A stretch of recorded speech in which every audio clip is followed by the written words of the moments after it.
touchent la terre ni vos propres personnes sans qu'ils ne soient déjà consignés dans un livre, avant même que nous ne l'ayons créé.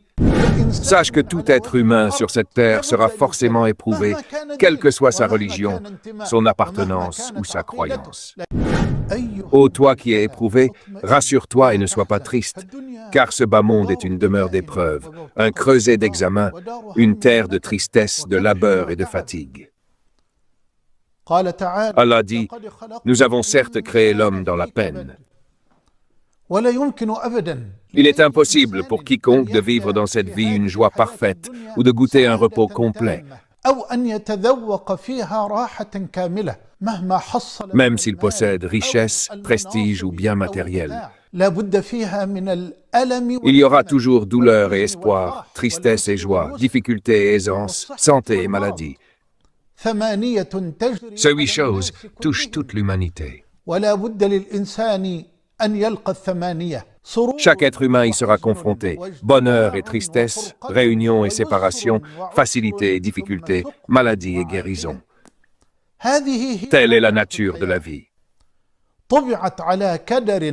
Elle a été façonnée dans l'épreuve. Et toi, tu voudrais qu'elle soit pure, sans douleur ni trouble. Celui qui demande aux jours ce qui est contraire à leur nature est comme celui qui cherche une flamme dans l'eau. L'un des pieux prédécesseurs a dit, « Je m'étonne de celui qui est éprouvé par le malheur et qui délaisse la parole d'Allah. Le mal m'a touché, et tu es le plus miséricordieux des miséricordieux. » Car ensuite, Allah dit, « Nous l'exaucâmes et nous le délivrâmes de son mal. » Et je m'étonne de celui qui est accablé de chagrin et qui néglige la parole d'Allah. Il n'y a pas d'autre divinité que toi. Gloire à toi, j'ai été parmi les injustes. Car ensuite, Allah dit, nous l'exaucâmes et nous le sauvâmes de son angoisse. Et c'est ainsi que nous sauvons les croyants. Et je m'étonne de celui qui craint l'injustice des oppresseurs et qui oublie la parole du Seigneur des mondes. Allah nous suffit, et il est le meilleur garant. Puis Allah dit, ils retournèrent comblés par un bienfait et une grâce d'Allah. Aucun mal ne les avait touchés, et ils suivirent l'agrément d'Allah. Et Allah est détenteur d'un immense bienfait. Et je m'étonne de celui qui craint les ruses des comploteurs et qui oublie cette parole d'Allah. Je remets mon affaire à Allah. Allah observe parfaitement ses serviteurs. Puis Allah dit, alors Allah le protégea contre les mauvaises ruses qu'ils avaient tramées. Et je m'étonne de celui à qui Allah a accordé un bienfait et qui craint sa perte et qui néglige cette parole d'Allah. Si seulement, en entrant dans ton jardin, tu avais dit, ce qu'Allah veut se réalise, il n'y a de puissance que par Allah. Parmi les plus beaux récits que j'ai lus, Ibrahim ibn Adam passa un jour devant un homme triste et préoccupé. Il lui dit, « Pourquoi cette angoisse? Pourquoi cette tristesse? Je vais te poser 3 questions. Réponds-moi. » L'homme dit, « D'accord. » Ibrahim lui demanda, « Y a-t-il quelque chose dans cet univers qui arrive sans qu'Allah ne le veuille? » Il répondit, « Non. » Il lui dit, « Est-ce qu'une part de ta subsistance que t'as prédestinée à Allah peut t'échapper? » Il dit, « Non. »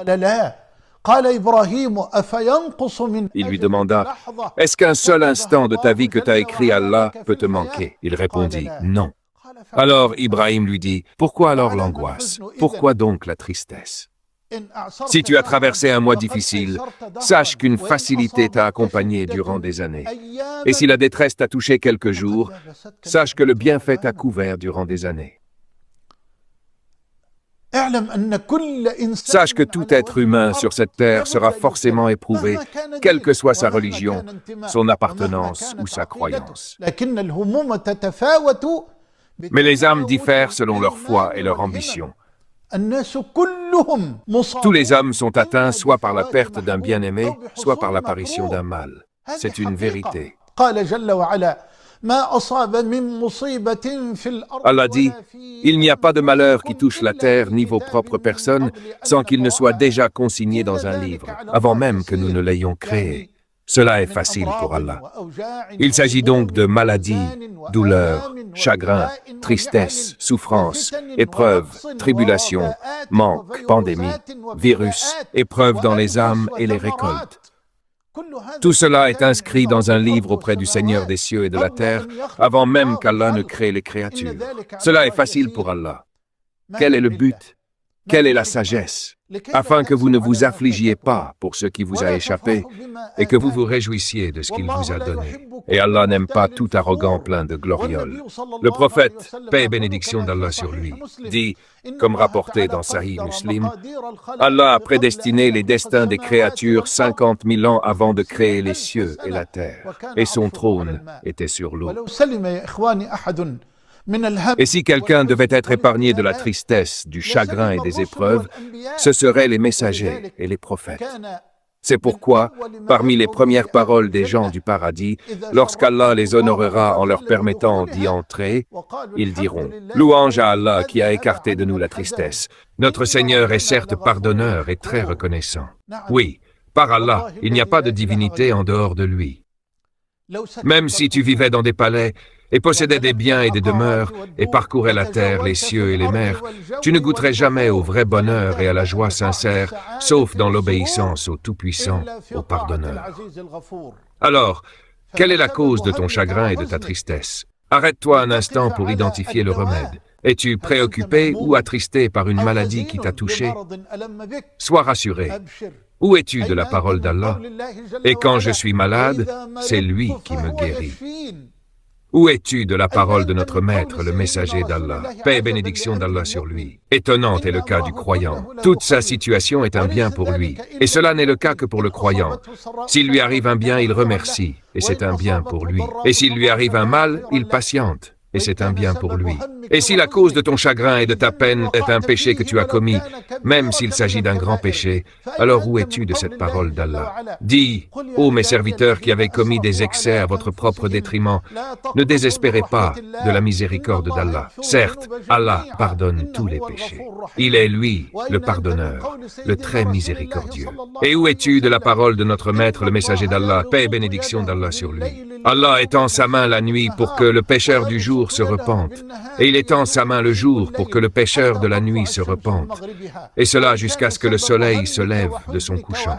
Et si ton chagrin, ta peine et ta douleur sont dus à une injustice amère que tu as subie, sache qu'Allah t'a promis la victoire, même après un certain temps, comme l'a dit le prophète, paix et bénédiction d'Allah sur lui, dans le hadith authentique.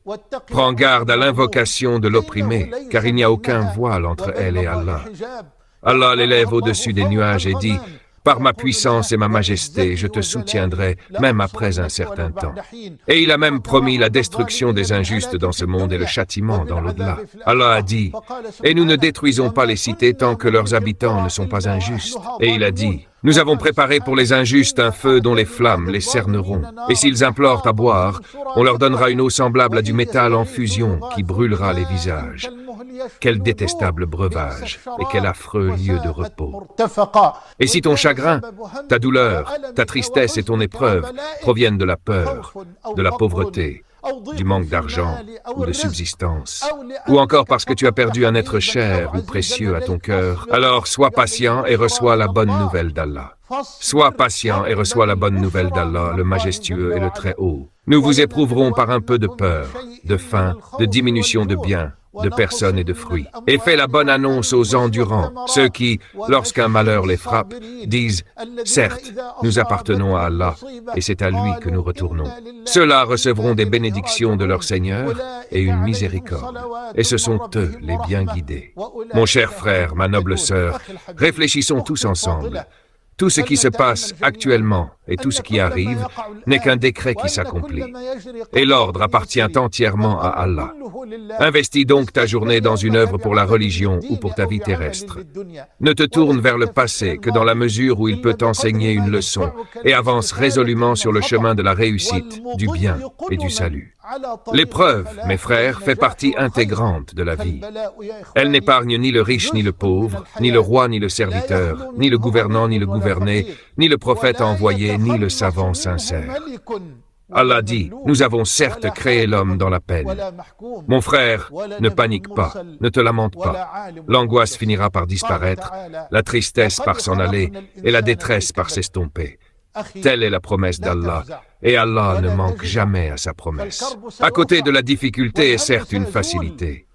Oui, à côté de la difficulté est certes une facilité. Jamais une seule difficulté ne vaincra deux facilités. Alors, aussi fort que soit ton chagrin sur cette terre, attache ton cœur à Allah, le majestueux et le très haut. Détourne-toi de tes soucis, confie les affaires au destin, et goûte à une paix durable qui effacera ce qui est passé. Car peut-être ce qui semblait étroit s'élargira, et peut-être ce qui semblait vaste se resserrera. Allah fait ce qu'il veut. Ne t'expose donc pas à l'inquiétude. Ta subsistance est répartie, ton destin est scellé, et ton terme est connu. Et la vie d'ici-bas n'est qu'un bien trompeur. Si ton chagrin s'intensifie, si ta peine s'alourdit, si ta douleur devient insupportable, alors réfugie-toi auprès du vivant l'Éternel. Et dis, ô vivant, ô Éternel, c'est par ta miséricorde que je cherche secours. Ô Seigneur, je suis accablé, alors accorde-moi la victoire. Et je remets mon affaire à Allah. Certes, Allah observe parfaitement ses serviteurs. Il n'y a de divinité que toi. Gloire à toi. J'ai été parmi les injustes. Je demande à Allah, le majestueux et le très haut, de lever de nous et de vous les épreuves, de nous préserver de l'épidémie, de nous couvrir de sa miséricorde, de nous entourer de sa bienveillance, de protéger les musulmans partout dans le monde, de préserver notre pays, l'Égypte, ainsi que tous les pays musulmans, et de lever cette épidémie de la surface de la terre. C'est lui le digne de le faire et le maître de tout. Et qu'Allah prie sur notre prophète Muhammad, ainsi que sur sa famille et ses compagnons, et qu'il leur accorde le salut.